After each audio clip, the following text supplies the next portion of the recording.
రైతులు కూడా రోడ్డెక్కి ఈరోజు అన్ని రకాల ఉల్లి రైతులు కానీ, మిర్చి రైతులు కానీ, పొగాకు రైతులు కానీ, మామిడి రైతులు మీ మీద ఎంత నిరసన వ్యక్తం చేస్తున్నారో మీరు గమనించారు.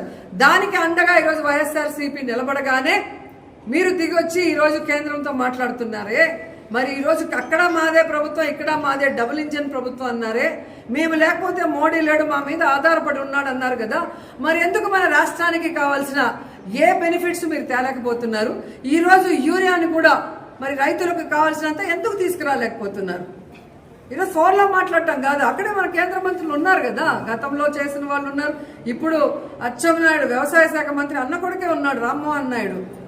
ఊరికే మాట్లాడతాడు ప్రెస్ మీట్ల ముందు కూర్చొని. మరి అధికారం వచ్చినప్పుడు ఎందుకు చేయట్లేదు రాష్ట్ర ప్రజల కోసం? సో ఇప్పటికైనా మీ డ్రామాలు ఆపండి. మీ డ్రామాలు ఆపి రైతులకు కావాల్సిన యూరియాని, ఎరువుల్ని వెంటనే అందుబాటులో తీసుకొచ్చి అందరికీ అందజేయండి.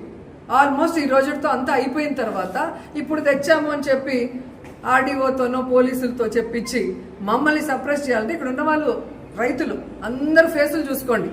వాళ్ళకి ఎంత భూమి ఉంది, వాళ్ళు పంటలు వేస్తారా లేదా, వాళ్ళకి ఎరువులు కావాలా, విత్తనాలు కావాలా, యూరియా కావాలా మీరు గమనించండి. కాబట్టి వైఎస్ఆర్సీపీ వాళ్ళు అంటే ఏదో ఒక నింద వేద్దాం, ఏదో ఒక ఫేక్ కేసు పెడదామంటే ఎవ్వడు భయపడే పరిస్థితి లేదు.